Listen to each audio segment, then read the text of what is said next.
플라톤의 향연을 통해서 우리가 고전을 비판적으로 읽고 스스로 사고할 수 있는 시간을 갖는 그런 시간입니다. 자, 향연을 전체적으로 이제 분할을 해서 거기에 대해서 질문을 던지고 그 질문을 토론을 하고 그런 수업을 진행을 하는 거예요. 첫 번째, 향연이 두 부분으로 크게 구성이 되어 있어요. 그러니까 이게 이제 액자 구성이라고 하는데 액자 안에 그림이 담겨져 있잖아요. 그래서 그 액자라는 틀 안에 뭐 그림이 담겨 있는 것처럼 전하고자 하는 이야기가 안에 있고 그 이야기를 전하는 이야기가 바깥에 있는 형태. 그런 형태로 구성이 돼 있어서 우리가 이제 그 아폴로도로스라는 인물이 자기 친구들한테 플라톤이 참석한 아니 소크라테스가 참석한 아가톤의 비극경연대 우승잔치 그 이야기를 전해주는 거죠. 그래서 이제 틀 밖에서 이제 그 얘기를 하는 부분이 향연의 앞부분 172A 1행부터 114A 2행까지 그 얘기입니다. 그래서 구성이 되게 복잡하게 돼 있어요. 그래서 아폴로도로스라는 사람이 자기 친구들한테 그때 있었던 향연자리를 들려달라는 이제 부탁을 받고 들려주면서 사실은 내가 이틀 전에도 이 이야기를 같은 이야기를 했었다. 그래서 난 준비가 돼 있는데 그때 어떤 일이 있었냐면 하면서 그 이틀 전의 얘기를 먼저 해요. 그리고 나서 아자 그럼 이 얘기를 한다. 이렇게 가는 그 틀박 이야기 자체도 꽤 복잡한 구성을 갖고 있습니다.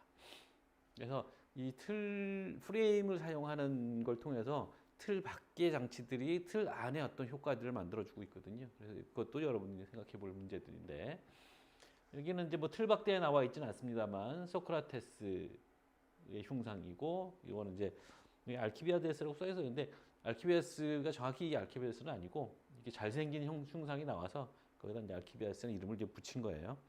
잘생겼다라는 건 이제 분명하니까. 그래서 이거는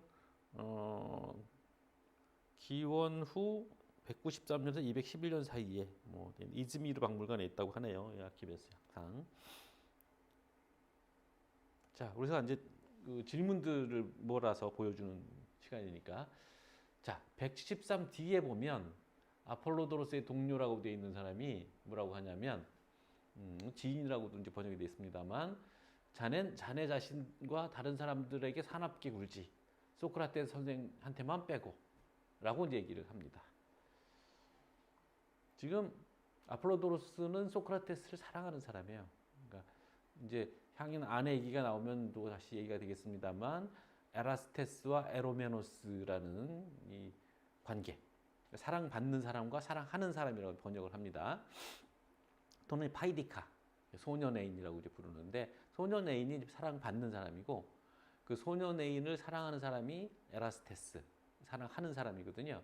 그래서 그리스의 에로스라는 것이 갖고 있는 독특한 성격인데, 그러니까 사랑하는 사람의 위치가 달라요. 우리는 서로 사랑하는 건데 당시에서는 한쪽은 사랑하는 쪽이고 하나는 사랑받는 쪽입니다. 수동적인 위치 갖고 있어요. 근데 묘하게 당연히 소크라테스가 나이가 훨씬 많은데 아폴로도로스는 사랑하는 사람이에요. 소크라테스가 이제 처음부터 바깥 얘기에서부터 이미 사랑받는 사람으로 규정되고 있습니다. 그 점도 이제 중요한 얘기예요.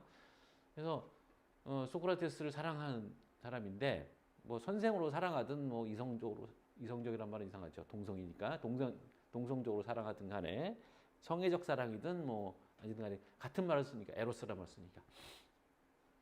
근데 소크라테스를 사랑하면서 다른 사람들에게 사납게 굴고 심지어 자기 자신한테도 그렇게 하는데 왜 그럴까요?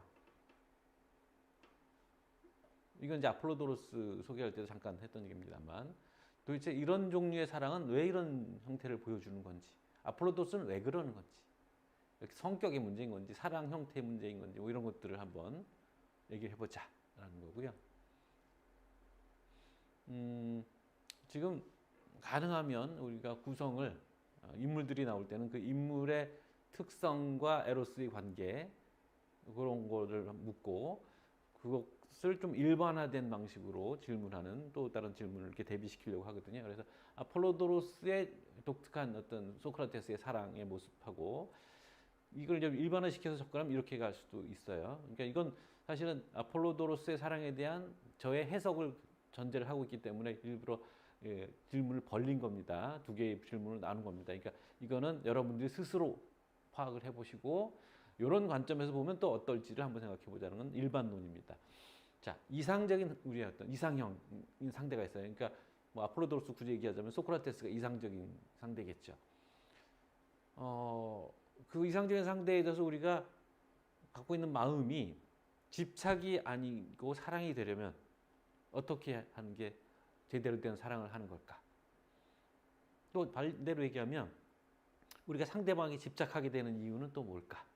이거 그러니까 우리 마음에 대한 분석을 하는 입장에서 보면 뭐 관계 중독이라는 말도 쓰고 그런 말 씁니다.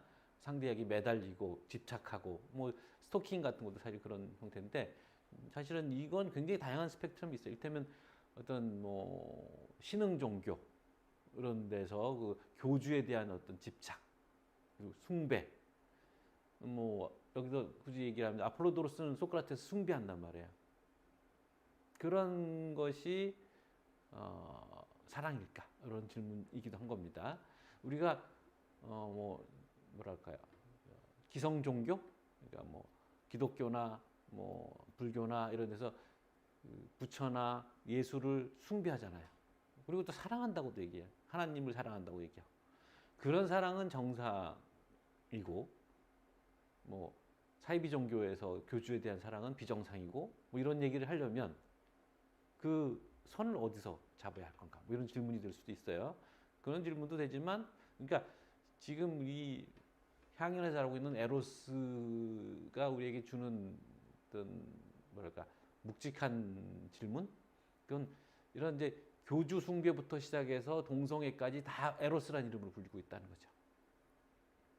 그래서 그것들 하나로 묶어볼 수 있는 어떤 용어를 그리스 문화가 제공하고 있다는 건데, 그래서 뭐 개인적으로 스토킹을 하는 사람부터 시작해서 교주에 대한 어떤 숭배까지 이런 것들이 사랑이냐 집착이냐 이 구별을 어떻게 할 거냐 이 질문 여러분들에게 하는 거고요.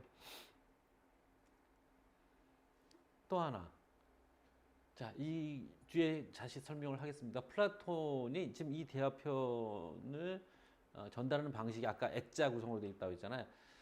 아리스토데모스로부터 아폴로도로스가 얘기를 들었어요.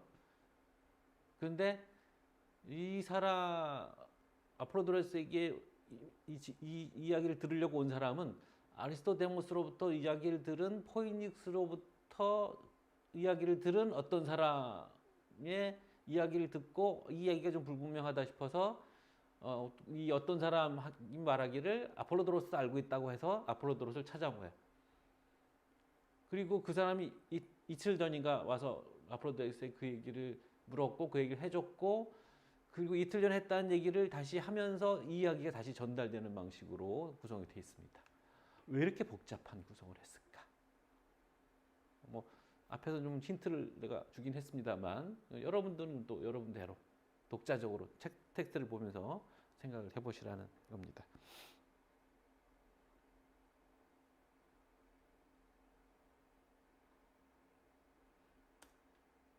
요게 이제 액자 구성. 이건 누구더라? 유명한 화가의 그림입니다.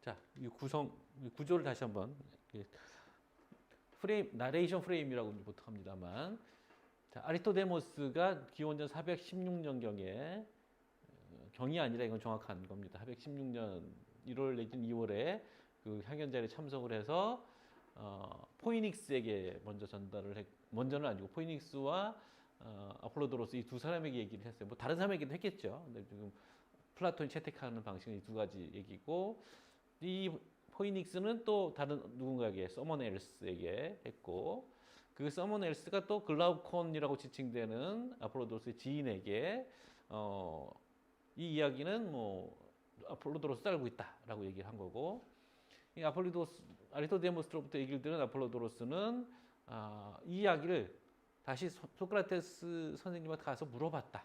그러니까 아리스토데모스한테 이런 얘기를 들었는데 이 얘기가 다 맞는 얘기냐, 뭐 그런 얘기를 이제 체크했더니 소크라테스가 그거 맞는 얘기다라고 이제 확인해 줬다는 거죠. 이것도 또 중요한 그래요. 그래서 여기는 이 체크 과정이 없어요. 체크했고, 그래서 아폴로도로스가 글라우콘에게 이제 얘기를 했다. 그래서 401년에서 499년 사이라고 이 사람은 보고 있는 건데 좀 더 멀리 잡으면 407년까지도 갈 수 있다는 얘기를 그때 포이닉스와 그런 사람들 인물 소개할 때 얘기를 했습니다. 그리고 소크라테스는 416년에 여기 참석해서 이 소크라테스를 체크했다. 아폴로도로스가 체크했다는 얘기. 그래서 이제 아폴로도로스가 이 글라우콘을 비롯한 지인들에게 얘기했기 때문에 나는 이제 준비가 다 되어 있다라면서 뭐 자네들이라고 하는 사람들에게 이야기를 해주고 있는데, 그러니까 지금 이틀간에 2번 얘기를 한 정도로 이게 당시 사람들에게 굉장히 궁금한 사항이었다. 왜 궁금했을까? 그 얘기도 이제 앞에서 했습니다. 플라톤은 이 아마 385년경에 썼을 거다. 저술한 시기는 뭐 이렇게 또 잡고 있고, 그러니까 한 385년, 15년 정도 지난 후에 썼을 거다. 이렇게 보는 거죠. 이런 구조, 복잡한 구조가 되겠습니다. 그래서 그 얘기들을 한번 여러분도 생각해 보시면서, 이게 이제 뭐 여러분들이 상상력을 키우는 부분이도 되고, 이게 고전적 상상력이라고 내가 부르는 겁니다. 텍스트를 보면서 그것을 가지고 여러 가지 상상을 해보는 거죠. 또 하나는 이 작가의 솜씨, 구성하는 능력, 어떻게 구성할 것인가라는 질문, 이런 것들도 해볼 수 있을 것 같습니다. 예.